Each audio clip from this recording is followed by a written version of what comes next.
Welcome to the session. This is a session about a roadmap for district leaders to get ready, to get future ready, and prepare for AI in your districts. We are joined by two amazing panelists, Dr. Kecia Ray and Jerry Almendarez, who are going to represent both what's going on at the policy level, at the state level, as well as in a district. How is this process of rollout to get ready for AI happening in Santa Ana Unified? So I'm Heidi Perry. I'm the sponsor of this. We are the sponsor of this session. I'll just give you a quick tidbit of what Writable is and how it's relevant to what we're talking about today, and then we'll turn it over into the discussion with Jerry and Dr. Kecia Ray. Writable really was built in 2016 to scaffold student learning. We look at writing, we look at thinking, we look at communication. We help teachers save time in their instruction and their feedback, and are very happy to have received a numerous number of awards, including a 3-time Cody winner, and serving over 16,000 districts with one of our key partners, Houghton Mifflin Harcourt, and are excited to work with many of the names that you see on the screen.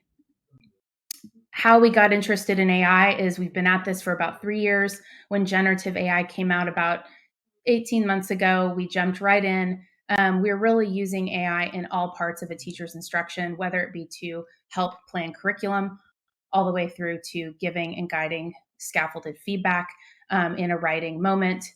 We're doing that in 3 ways. We're really building teacher confidence with AI. That's the moment that we're at right now.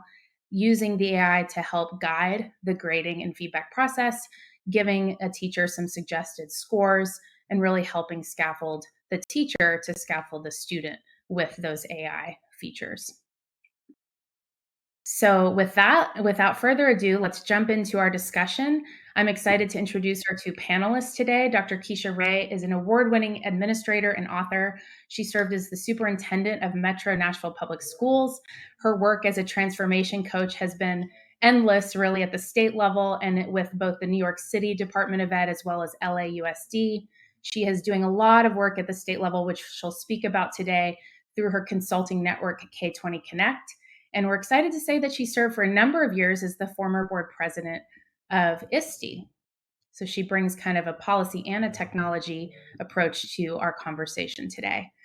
Jerry Almendarez has spanned 30 years of really mission-driven work, starting as a classroom teacher and going all the way through the journey into a superintendent role at both Colton Joint Unified as well as currently at Santa Ana Unified, which is one of the largest districts here in California, where I'm sitting today as well. And he has a master's degree in ed leadership and has been named one of the superintendents of the year by CALSA. We're excited too that in the resource guide, he has a great video about how he got into education and kind of very mission-driven way that he turned both into a classroom teacher along the way into his journey as a superintendent. So today, don't worry about taking notes. Every single resource, framework, guideline that we're going to talk about today is in this resource pack. So just listen in, form your questions for these 2 amazing panelists, grab the resource link. It will also be in the chat. So don't worry about taking notes, and that is there for you as a resource.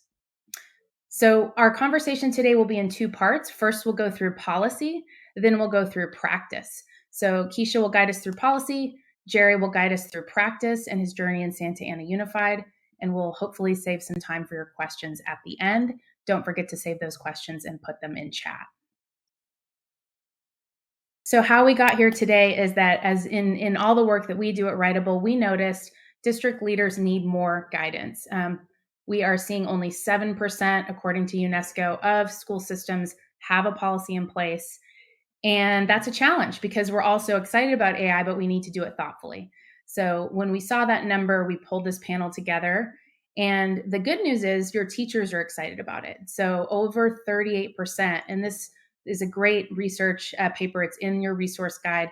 38% of teachers plan to use AI tools this year. And they said that over the summer. So they're already planning ahead. They're already jumping right in. And they have a lot of excitement. We need to give them a little bit more guidance as we pull these policies together. So with that, I'm going to turn it over to Kecia Ray to start our conversation about the why behind AI and the history of AI. All right. Well, thank you so much, Heidi, for having me with you today. This is a topic that has actually been around for a long time, but it's getting a lot of buzz right now. So I'm super excited that Writable made this information available to everybody too. The history of AI in education is deeply intertwined with the development of AI itself. And the first AI program was actually written in the early 1950s with a focus on teaching a computer to play checkers. And then also in the 1950s, ELIZA was developed. And ELIZA utilized AI as a natural language processing computer program to manufacture doctor prescriptions. In 1965, Stanford University introduced Plato, which may sound familiar to a lot of us. It's a computer program developed to teach students basic math and science concepts. Then in the 80s, we saw robots and robotics become popular educational devices. Lego Mindstorm kits were developed in collaboration with MIT Media Lab. They're still very popular today. And kind of moving into the 90s and the early 2000s, we had machine learning introduced. And machine learning began to help gain some momentum into deep learning and creating some neural networks. Siri then came about in 2011, and there's my Siri that answered me. And a specific type of neural network developed in 2014 by Ian Goodfellow and colleagues is called a generative adversarial network, and it revolutionized image generation. And then by 2015, we had search engines incorporating AI. That's when we would be on a computer and things would show up on our phone that kind of freaked us out. And then in 2022, Chat GPT was introduced. So AI has evolved significantly and is now used in various educational applications, such as intelligent tutoring systems, automated essay scoring, and learning analytics. And again, the introduction of ChatGPT has increased awareness and interest in AI worldwide.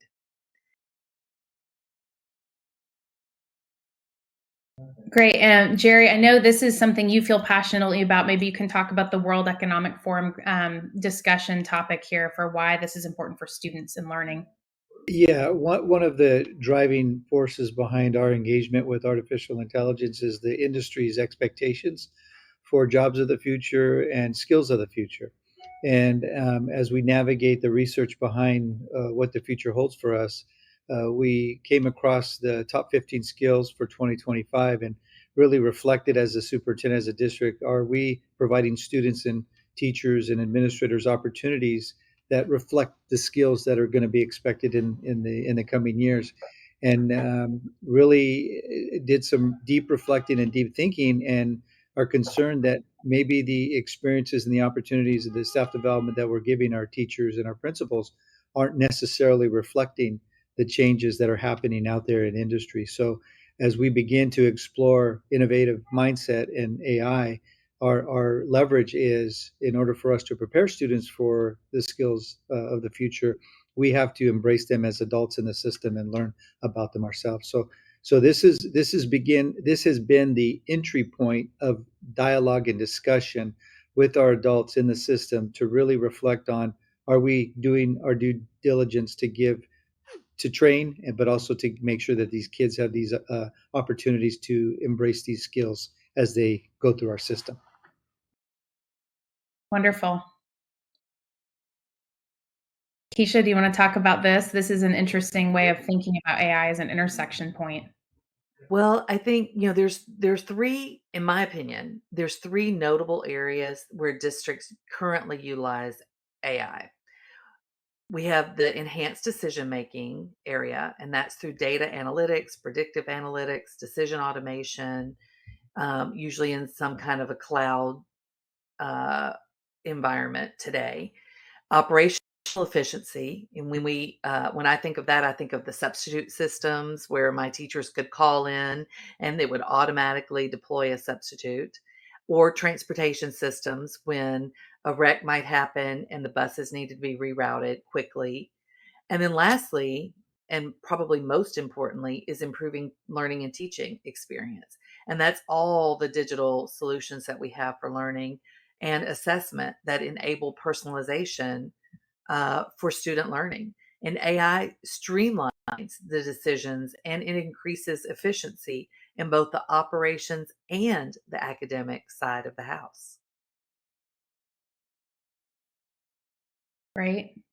Yeah. So why don't we start really at the top down? What's going on in the national level with AI right now, All Kecia? right. Well, there's a lot. So, first, the in May, the U.S. Department of Ed released some guidance on artificial intelligence, and the title of it is "Artificial Intelligence and the Future of Teaching and Learning." I believe it's in the resource kit that's made available through this webinar. And that report was released by the U.S. Department of Ed's Office of Education Technology (OET), and it summarizes opportunities and the risks for AI in teaching, learning, research, assessment based on public input, which is very important to the department. And the report addresses the clear need for sharing knowledge, what we're doing right here today, engaging educators and communities, and refining technology plans and policies for AI use. The National Education Technology Plan was just released last week. Thank goodness. And it's the third iteration of this plan. And this plan was created in collaboration with a lot. CETA was involved, Learning Accelerator was involved. There were a lot of organizations, nonprofit organizations involved in organizing and developing this plan. So it was a wonderfully developed plan just released last week. And it highlights the department's commitment to continue leveraging technology in the education sector and promoting novel and impactful ways to bring educators together, researchers, and developers to craft better policies at the state and local levels. So, speaking of state policies, a lot of states have taken that guidance that was released in May and put their fingerprint on it and released it out to their districts. California and Oregon have led the way. They were the first two states to provide school districts with official guidance on using artificial intelligence in the classroom, followed by North Carolina and Washington State. And then Ohio, Arizona, Connecticut, Maine, Mississippi, Nebraska, New York, Pennsylvania, and Virginia are all states currently developing policies. So pay attention to their state websites to see if anything's been published. And what all of these current state policies that have been released have in common is that they are providing information on how AI fits within a school system and identifying fundamental skills that educators need and that students need around this ever evolving technology. And then these guides also incorporate resources for utilizing and developing AI in school. And is just while we're here, because Jerry's from California, is this something that you're looking at pretty actively, Jerry, at the California state level? I mean, how are you following along on the state guidance? Yeah, yeah. So it just recently came out. So we're also um, comparing that to the checklist that we received from the Council for Greater City Schools, just to make sure that we're not too far out, away from the guidance that is both the federal guidance, but also the state guidance. And so we're looking at all of them, and it's not just those two documents. We've actually have a couple of other documents, but for the most part, they're all very similar in recommendations. And that's really helpful, Kecia, to point out that there's a lot of commonality between the states. If there's differences, would love to hear about them. But I think if you've read a couple of these, you probably are seeing a trend. Is that accurate? That is accurate, but I'm reading them every day and I'm paying close. This is like my uh, addiction, so to speak. I'm like super into tracking these policies and seeing. So they can actually check our website. We blog about all the new policies that come out on a regular basis. So we're trying Great. to stay on top of it. Hmm. That's great. Yeah. And And here's this is why, because yeah, here's why. here's Yeah. why, because it's changing the game a little bit. It's changing the rules of the game. And this is a piece. Educator Alana Winnick wrote her new book, The Generative Age: Artificial Intelligence and the Future of Education, In under 1 year, I've written 4 books. I've never done it in under 1 year, so I'm a little bit jealous of that. In under 1 year, but she used AI. She used enabled voice to speech transcription to capture her thoughts, and she used AI tools to generate her author headshot and to kind of put her thoughts together. And her experience is an example of what she suggests educators do when introducing AI into their curriculum and focusing on the process over the product. And, you know, I think what we as educators need to realize is this represents the new normal of writing, recognizing the role that AI will now play in the writing process. And a lot of English teachers just fell out of their seats. Yeah, that's this is walking the walk for sure. You see the policy level, but then we're going to talk about how do you dip right down into practice and see something like that produced completely 100% from an AI perspective. Yeah. And that federal and state guidance that I referenced a moment ago, it's available, as Jerry said, to help districts figure out how to develop the policy. But many districts are focusing first on process and determining how they plan to use AI before they write a policy at the board level. If anybody, I mean, anybody that's been a chief or on a school board knows the arduous task of developing policy and the many iterations that it has to take before it becomes formal policy. So you want to be sure before you spend that much time on a document that what you're writing is something that you can actually execute and monitor. And so we've got some sample policies in the resource guide, including this poster that was noted in an Edutopia article. And this poster enables teachers, at least, to set some expectations around AI in the classroom and then collect information from students on how they're using it so that when you're developing these policies, you're developing manageable policies and policies that will be easy to enact in your district. Yeah, and what I found interesting about this example, which is in the resource guide, is Elizabeth Alvarez, who's the superintendent of Forest Park, Illinois, shared this with us and mentioned that her work is really never done. She got a policy out. It's an AI specific policy. You can see it in the resource guide, and they're already kind of changing it up, right? So this is not something that's going to be static. And I do think that there's AI policy, and then there's AI policy incorporated into your larger policies, right? So I don't know if you want to say anything Great. about that, Kecia, but it does seem like people are trending towards incorporating the AI policy in their overall policies, which is much harder to do, and quite frankly, why it takes time. Right. It's harder, but it's probably more efficient because you are going to see AI pop up in HR, in student, in assessment, in grading, in, all the current policies that we have. So a good practice to have in play, and I know Jerry probably does this in his district, is to have a regular policy review. And if I were a superintendent and a board chair of a school district today, I would say, let's prioritize our review of policies this year. Let's maybe rethink the way we're going to review policies this year and move any policies that might have any component of AI, move them to the front of the line, and let's look at those policies first and consider, do we need to add any language around AI? You also don't want to add so much language that you're restricting yourself and shooting yourself in the foot for any kind of progression that you might have as a result of this technology.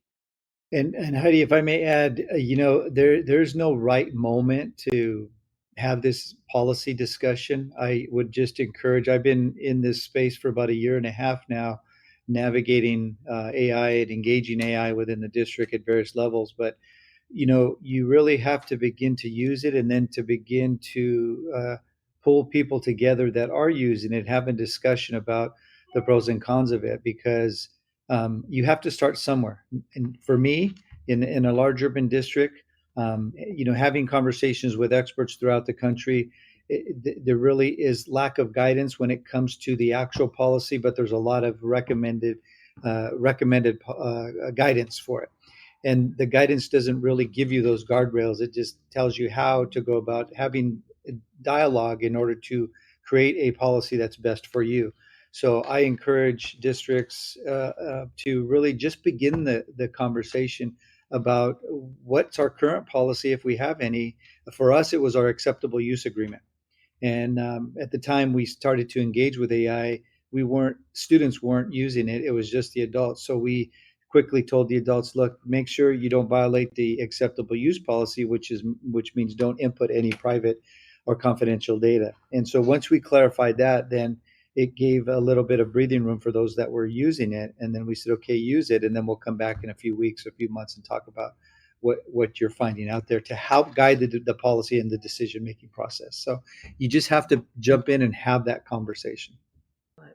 Don't Yeah, wait. speaking of jumping in, this is a great place to start for both of you. You both mentioned this independently, so I don't know who wants to take this one, but yeah. Kecia, I'll toss it over to you Well, I because mean, what I love about this resource, and then I'll defer to you, Jerry, because you've actually put it in practice, is that it was co-developed between COSIN, who has a very good pulse on what's going on with all things cybersecurity, privacy. I mean, they are such a wonderful resource in general for IT and technology directors, but also it's paired with Council of Great City Schools. So that's your largest districts across the country. And those two organizations work together to develop this. And not everything that you do in a large district can be applied to the smallest of districts, but you could, it's still a valid resource to take a look at. And it's a great checklist to just make sure you've considered everything, especially if you're a midsize or small, because you may not have gotten to that point yet. And this resource, Teach AI, is developed COSIN, ISTE, Council of Great City Schools, AASA, all contributed to developing this. And this is an interactive website. And what I love about this is it does have kind of, it's a toolkit. So it does have a way for you to look at sample policy language. And it also has a recommendation of kind of how to start the journey to yeah, create a policy to address immediate risks so that AI doesn't undermine learning during the coming year, but also so it doesn't get you in trouble. I mean, the one thing when you sit in a superintendent seat that you're constantly on guard for is litigation. So and this is an abyss. So make a policy so that you have your risks mitigated to the best of your ability, and that's what this particular interactive website helps you do. and I want to make a plug if we can go back to Teach AI. We actually use a variety of different references to kind of help guide our thinking. But what I like about Teach AI is not only is it interactive, but it also gives you examples of how to use AI. So there are prompt libraries that they have on their website that help teachers by subject area that give them examples of prompts to input that would generate an output that could potentially be useful in the classroom. So the Council for Greater Schools or the AI checklist for that one is a more technical document for executive cabinet and governance. This is a little bit less technical and a little bit more interactive, but it also gives you resources that are attached to help you navigate the actual platforms that you're trying to use. Yeah, both of those in the resource sheet that has been shared in the chat. So two great places to start. Thank you, guys. So now let's actually turn over to you, Jerry, as we think about, I don't know, what month are you in? Month 18, month 24? You've been at this for a while, and we really want to hear now how you approached your journey into AI, and maybe starting with a little background on Santa Ana Unified. Sure. A little bit about the district. We're about 40,000 students large, one of the largest urban districts in California. We're high socioeconomically disadvantaged. We cover 24 square miles, very dense. We're right in the middle of Orange County in Southern California. And so when COVID hit, just to give you a frame of reference, we were shut for 2 consecutive years where surrounding districts were open or were only shut for 1 year. So the virus hit us extremely hard, us and a neighboring district, which kept us closed because we had a high infection rate for those 2 particular years. Long story short is one of the reasons and the motivations for us to engage in this AI frame of mind is that to break down those equity barriers that exist in districts like mine, high socioeconomically disadvantaged districts. And so we began when we discovered AI. Yeah, a little bit about how we began to have this conversation. And so, as a superintendent, I have what I call reverse mentors, a number of educators throughout the country that may be early in their careers, but researchers, just in a variety of different categories that focus on education, gravitated me towards, as a superintendent, gravitated me towards social media platforms that I normally wouldn't be a part of, one being TikTok. So about 2 years ago, as I was in the middle of COVID and on my way to, I ride the train into and from where I live into work. As I was on the train, I was thumbing through my TikTok feed to try and get a better understanding of what it was about, what was going on, what trends were happening on there with our youth. And a ChatGPT feed came up and it caught my attention. I didn't think anything of it. And I got to work, worked my day, and then come back. And that evening on the way back, there were just flooded tons of feeds on this ChatGPT platform. So I got home and I started to explore. And very quickly in the exploration did I discover the power of it and how legitimate it was based on the research that I did on YouTube and other platforms. It's just to seeing if this was really legit or not. And so I signed up for it. And as I was exploring the platform, quickly discovered how quickly I could use it for my job as a superintendent. And this chart here, at the same time as I was exploring ChatGPT or the AI platform, the district was in the process of pulling community members together to develop a graduate profile, which was an idea of how we expect our kids, what characteristics we expect our kids to have when they leave us. And we had formed a superintendent's advisory committee with made up of community leaders to engage in that graduate profile conversation. So during these meetings, as I was learning about ChatGPT, I started to ask questions at the advisory council committee, which are industry or community leaders. Hey, are you guys familiar with this? Have you heard of this before? And for the most part, it was no. So then I brought it to my executive cabinet and I was all excited. And I asked executive cabinet if they had heard or knew about it. And most of my executive cabinet had heard, but nobody's really engaged in it. So what I did is we started to we have we do readings in executive cabinet. Typically they're books, but because ChatGPT was so new to the mainstream, we started getting articles and video clips of it and started sharing with executive cabinet members. And we begin to have discussions about this tool. How can it be used in public education? Is it going to impact? And so collectively, once we wrapped our heads around this as an executive cabinet and found that there's a potential value here. We didn't know quite what it was, but it was worth exploring a little bit more. The executive cabinet members within their respective areas brought it to their executive directors and their classified on both the certificated side and the classified side.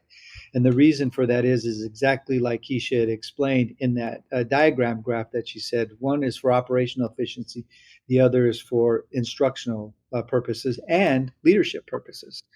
And so, as executive cabinet was having conversations with their direct reports, we started to get a little bit more individuals within the district that became curious. And on the classified side of the house, they were looking at it for operational purposes. How can we take our routine tasks and potentially automate them to free our time up so we can do other important things? On the certificated side, it was like, ooh, this is pretty amazing with the workflow in the classroom. How can we get it into teachers' hands and begin to allow them to use it to make their work more efficient so they can spend more time working directly with students? And so from our executive director and our classified employees, it went into our teachers that train teachers. We brought those individuals in. We call them class teachers and future ready teachers. And we said, here's a tool that we want you to explore. We want you to play with to see how it can be used in the classroom. How can it be used to develop lessons and enhance the unit and the learning that is taking place in the classroom. And so they began to explore and play with it. And at the same time, we have a heavy family and community engagement division in our district. The same facilitator said, we need to make our parents aware of this and train them so they can help their kids with homework to see if it can help them with homework. So our class our district teachers and trainers, as they were facilitating staff development, they began to explore conversations as they were training the classroom teachers. And then, like everything else, you had the early adopters and you had the naysayers. The early adopters embraced it and began to use it. And we got a lot of momentum within the district that eventually, as we were getting feedback from our executive cabinet and our executive directors, we thought, okay, so many people are using it now. And now it's time to pull a group of district stakeholders together and have a conversation about policy and guardrails that we need to provide. And so the last block on that slide, the AI Advisory Council, is a council that we recently formed. We had held our first meeting, and that meeting evolved into another process where the Superintendent's Advisory Council has met, and these are proposed structures. As a result of the meeting, we asked our teachers, who's using what platforms, what are your what are you excited about AI, what are you concerned about AI, and how can you envision it being used in the students' hands as an aid to the academic engagement that you have. And so that's where this advisory committee had conversations about the rollout that you see on the screen, getting more teachers in teaching and learning exposed to it, having this collective catalyst, and having a pool of teachers that identify and vet AI platforms to make sure that they're appropriate for our classroom and for our teachers. And then what infrastructure, how do we making sure that the platforms that we use are actually helping our teachers and our students improve their academic performance. And then we have implementation teams and then evaluation teams. So this is things that I've talked about are happening in isolation. This proposed structure is a structure that was talked about with our advisory committee members, which was about, I want to say about 45 teacher early adopters that we pulled together, which was administrators and classroom teachers and classified employees that worked on kind of mapping this thought out. And so as we continue the meetings throughout the rest of the year, these are the activities that we're going to be having conversations about and reflecting on. And then I just a quick question. If you're a teacher sitting on this call, it sounds like you guys had quite a bottoms up. Like you really sourced people who wanted to be involved in this. Could teachers raise their hand and say to their principal, "I want to be on that advisory council. I want to be vetting the tools"? Or how did you go about choosing teachers? Yeah, how did you go about that? So that's exactly what happened. So we had, because we brought it to our class and our future ready teachers, we consulted with executive cabinet and asked the executive cabinet, who are your early adopters? They identified some teachers. We met with a small group of teachers and said, okay, who are your early adopters? They identified classroom teachers. And our initial meeting was about 35 to 40 teachers. But we told, once we established a meeting and sent out the invitation, we were getting emails and calls from other teachers saying, hey, I want to be a part of this. Can I be a part of it? And we said, yes, absolutely. There's no limit on this. The more dialogue we have, the more input we get, the better decisions we'll make. So our first meeting was capped. But as we had this first conversation and as we begin to roll out the structure that you see on the screen, we're definitely going to need more input from the actual people that are using it. But we're not just accepting applications or participants that are the early adopters and are using it. We also want those that are curious about it and have concerns about it, because we want to hear from them too. And so we're still in the infant stages, but I wanted to put this together and I asked my staff to put it together so we can talk about our thinking process, because we started from scratch. And right. What I'm finding notable here is you keep saying the word curious, which is an important one. You're also encouraging some experimentation while you know your policy isn't totally done yet. So it's almost like this is a circle. So for districts who haven't started yet, is your guidance, let people start experimenting within some guardrails, because you're going to need that to make the right policy. You can't make a policy without anyone having a thought first, right? Correct.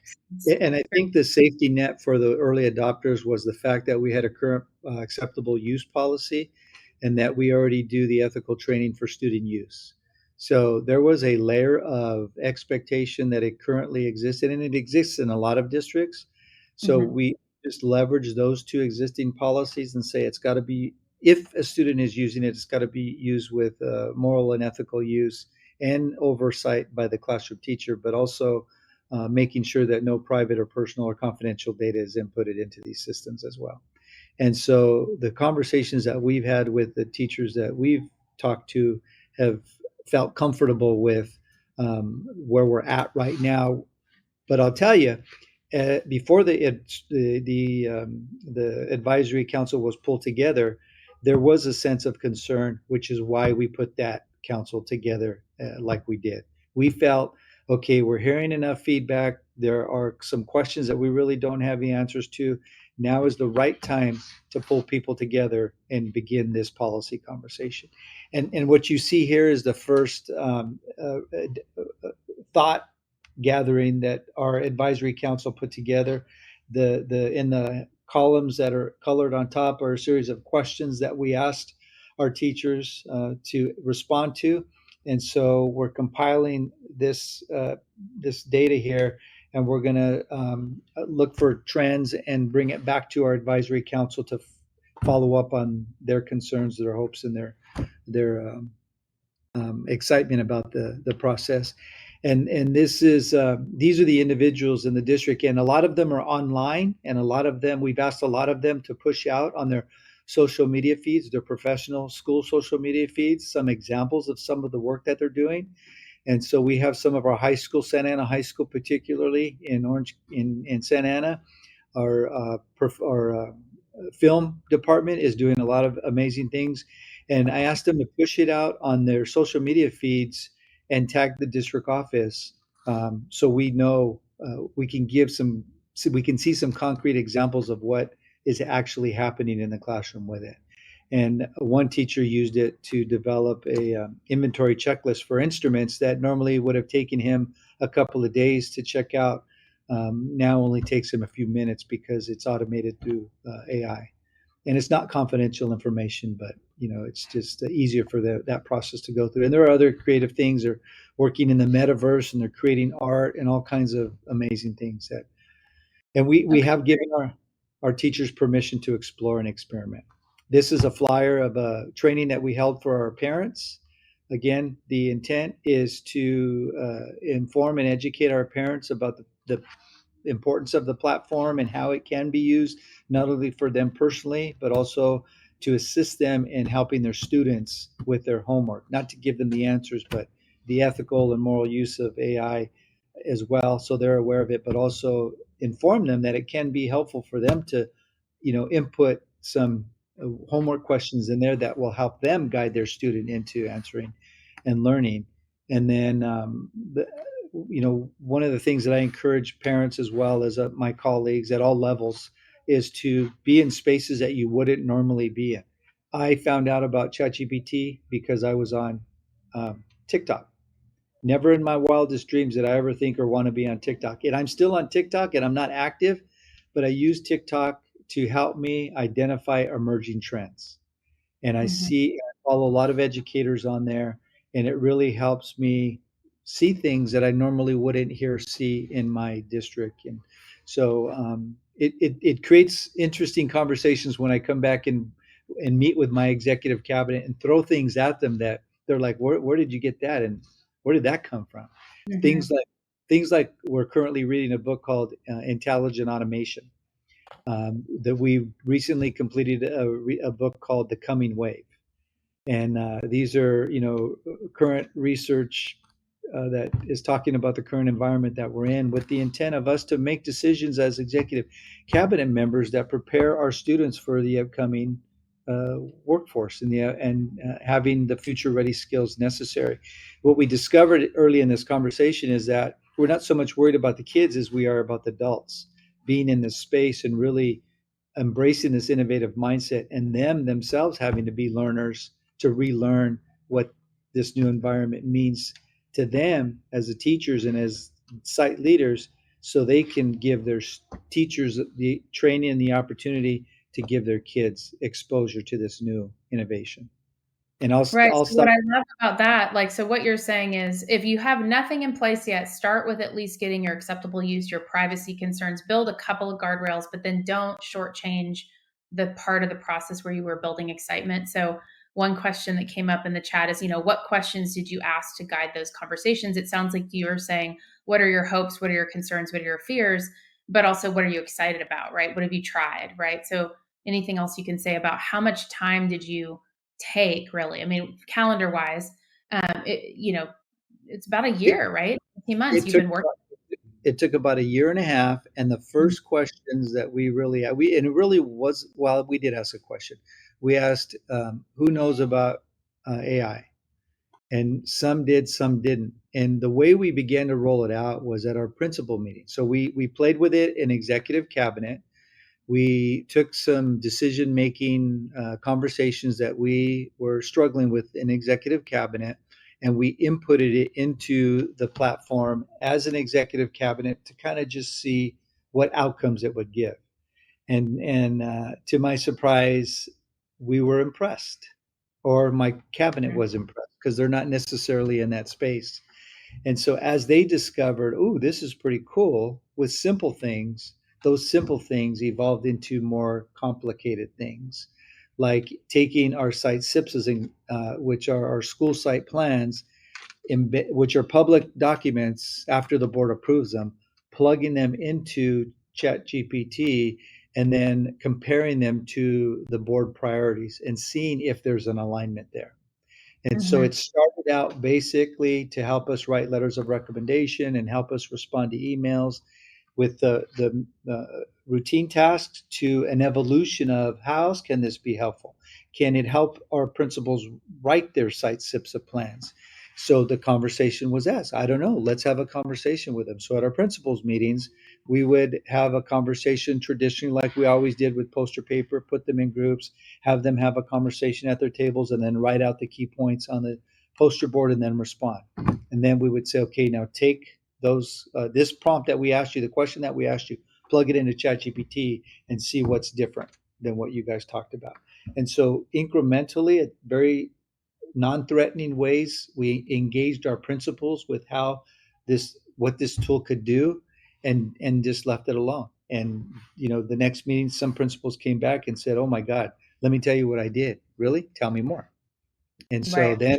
then that their excitement rolled over into their ILT teams, instructional leadership teams, which is a teacher leader group on their campuses. They shared it with them, and the early adopters at the school site in those instructional leadership teams were experimenting and exploring with it, and then they were going in their classrooms and sharing it with their teachers. So that's how we got momentum over time. We didn't unilaterally say, here's what you're going to do. We just identified those early adopters, gave them permission to explore, and then asked for feedback after they were experimenting and exploring with it. And when I would go visit school sites, or I would get DM'd on social media, I would have teachers or school sites say, come to my site and check out what we're doing. So then we would go to the school sites, check out what they were doing, and pretty impressed. That's Pretty great. impressed with the And I know with the you can tell we're going to drop those two book names in the resource guide because you did mention two great books that it sounds like your cabinet or leadership team is reading together. But you have spoken a lot, at least to Kecia and I, about how you stay in the know. So the fact that you're on TikTok, you're reading policies, it does take time. I don't know if you can just speak to others who are just starting. How much time are you spending trying to keep up with all this? A couple hours a week? Is it just keeping up with your trusted sources? Well, it's a combination. So it's the intent and the intentional purpose of being on multiple platforms. Mhm. So social media, Discord is another one that I am engaged in, LinkedIn. I would encourage the listeners to join as many of those professional organizations or groups that you can.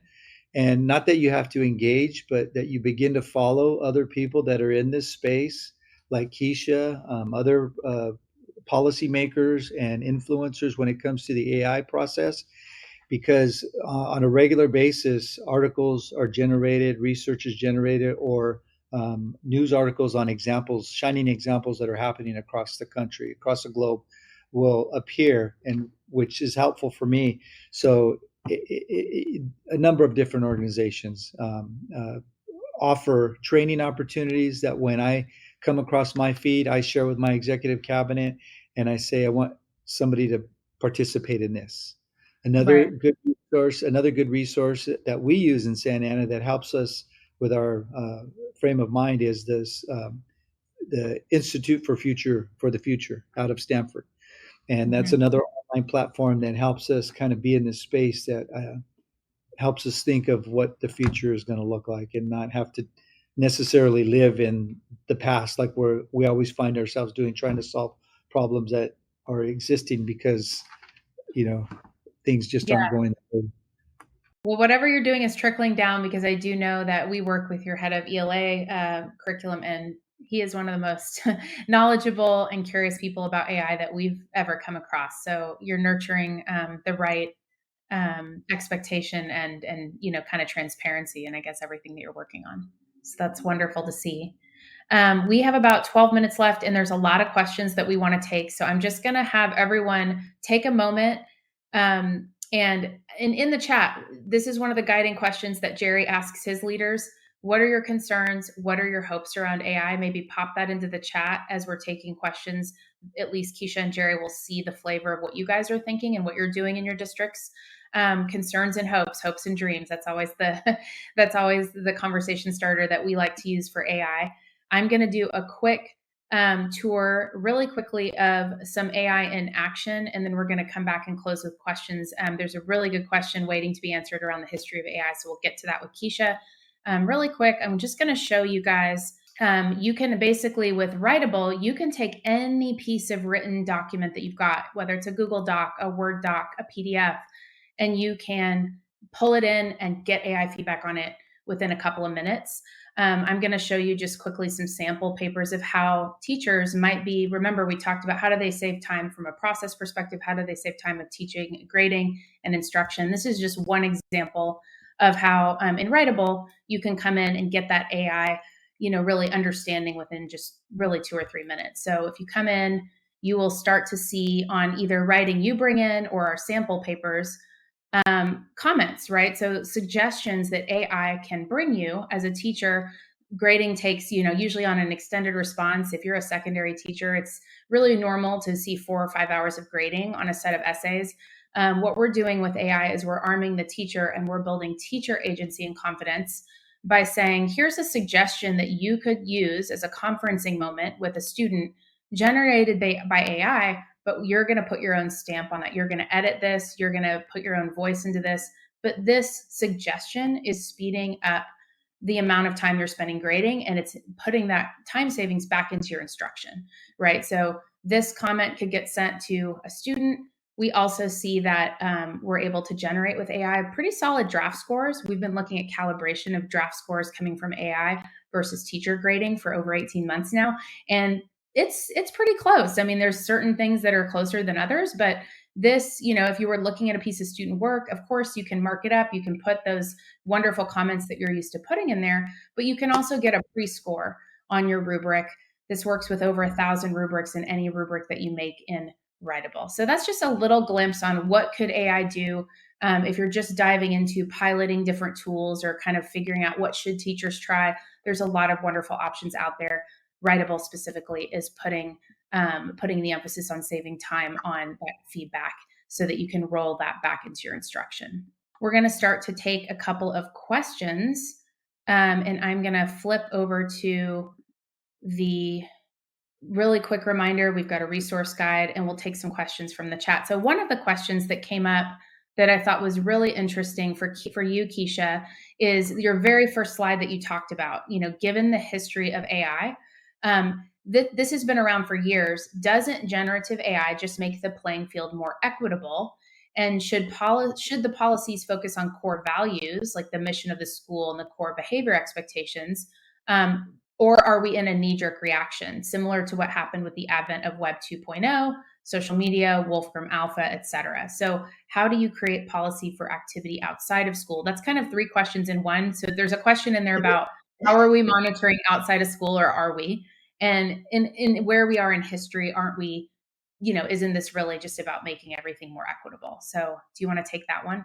Well, I can. I'm going to start with the outside of school because there's actually a case law on that. We would like to think as administrators that we cannot be held liable for things that happen outside of school. But the reality is, especially in the arena of sports, and that's where this litigation takes place, um, we do become liable. And so we, in the case law that's out, a cheerleader had someone replicate using AI, replicated her image and created a fake account and then did horrible things with that fake account, and used generative AI to replicate the image, to create the account, and then used AI to post inappropriate information on the account, creating slander. And the parents sued and they won because uh, the um, the district holds accountability on teaching students digital literacy. And I don't think that's solely on the shoulders of the district ever. But I also think that sometimes parents don't know, and we need to do a good job as a community of helping everybody know how best to teach kids to be responsible with any kind of technology. So I agree that sometimes it feels with any new technology that it's knee jerk. I'm old as dirt, so I can remember when email came out and everybody was like, oh my gosh, we can't give these kids an email. We don't know what's going to happen if they are able to communicate on their own with another student. What shall we do then? This is, yes, Yeah. shut down the word. So this kind of isn't a new problem. It's an issue that we encounter every time a new technology is introduced. And what it really boils down to at the end of the day is not so much policy, because policy is it's, as Jerry said, it's guardrails, but it is how we practice in our classrooms and in our districts the best use of technology and digital literacy and responsible use. I love it that Jerry started with responsible use in his policy, because that's what this is. It's teaching kids responsible use. And this isn't the last technology they're going to have to encounter to learn responsible and ethical use. Yeah, thank you for that. And I know we could get more. There could be a whole webinar on the history of AI and how the technologies. I mean, you kind of talk about how adaptive learning was almost AI V1. So a lot came before this. Google, when it Yeah. first came out, as we know, shook up the classroom. So we're just in another moment that's very similar to moments we've been in before. Yes. One question for Jerry that came in from the audience. So where are teachers teaching the ethical policy? So is that in the classroom? Is that libraries? Are you guys thinking about that in Santa Ana? And also, how does that look different in secondary versus elementary? So I think more, maybe you could speak to, are you doing this in elementary in Santa Ana as much as you're doing this in high school? And what kind of classroom or teacher would be involved in this? Is it all? Yeah, Uh, so at the elementary school, it is the teachers will teach it to their classrooms or grade levels, and then at the high schools, it'll be an individual teacher teaching it. So our students are, but it's part of the acceptable use agreement as well. And so the ethical and moral use of it is really critical. I mean, it's a national issue that we're facing across the country. And I think the earlier that we get our kids exposed to what those ethical use and moral uses are, the better off they'll be as they navigate our system and then get older. Okay. And is there a certain, so it's individual classroom teachers making the decision in secondary, but in elementary, maybe it's through a group of teachers There, or library. there's a there's a platform and a curriculum that we use, Okay. and so that is what is used with the students at the elementary and the secondary level. Okay, great. Maybe we can pop that in the resource list Digital, once we're digital, done. yeah, digital citizenship is the Okay, that's helpful. Thank you for that question. One more question for you. I think Kecia, although please both chime into it. It sounds like, most school districts are aligning with national policies. And are those national policies available through the Department of Ed? I mean, are you looking at national? Are you looking at state? There's a lot to take in. So do you see that settling down, and where would you start on your Well, I quest think, for alignment? yeah, well, I think in my years of working with OET, they would cringe if they thought that they set policy because they set guidance. And then the states take that guidance, and that's what we've seen. The guidance came out in May. There was an executive order, which is kind of odd, but there was an executive order that came out, and there's a call to action, if you will, on responsible use of AI to educators, and for us as educators to help others understand the responsible use of it. That's happened federally, but it's really the states that kind of dictate, if you will, the policies that need to be put in play at the district level. And ultimately, we're all local control. So every single school district in the country could have a different policy if they wanted. If I were still leading a district, where I would start is with I would start with where Jerry started, with the COSIN checklist. And I Mhm. would reference the guidance that came out, but all it's telling you to do is to create some guidance.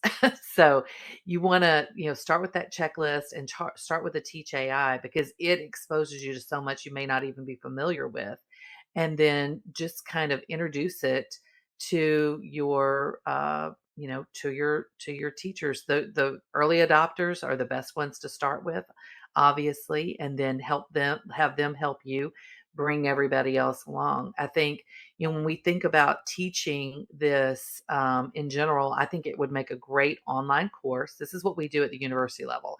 Every kid typically takes a course, a short course, and then after they take that, they get email access. They get, you once you can show us that you can be responsible with understanding your digital literacy and your responsible use of a technology, then we can give you access to that technology. I do believe that that needs to be common practice in districts across the country, because if we don't do something like that, it's kind of when kids move from one place to the other, you don't really know who knows what. And then you, as a superintendent, open yourself up. So if everybody has to take some kind of a digital literacy short course before they even get a laptop or an iPad or whatever that device is, or an email account. That at least helps you check a box that I've told them what the right thing to do is, and they understand because they've completed this course, and now they can have Right. access. And Heidi, I want to add to that. I would highly recommend that the leaders in the system begin to begin to explore with it, because Yep. once they identify and understand the value of it, they're really that's the way to get buy-in from your team and the rest of the district who will be using it, both certificated and classified. Great. And we're at time, so I'll close the webinar, and we'll stay on for one more question if we have time. But thank you for joining. Your resources are in your resource guide. Your your EdWeb CE certificate will be in your account within 24 hours, as well as the recording always hits there as well. So thank you for joining us for a wonderful, very early but active conversation about how do you set AI policy and how do you actually put it into practice. If you guys have time, I'll take one more question from the audience in case people are still willing to hang on. And that is, does AI have a role in reversing and improving learning loss in reading, math, and writing? So have you guys seen AI put to use in, in that more intervention step to kind of reverse that Yeah. learning loss that we maybe all saw during the pandemic? I don't For know who me, wants to. for, Yeah, Oh for either me, one. yeah. Yeah. Yeah.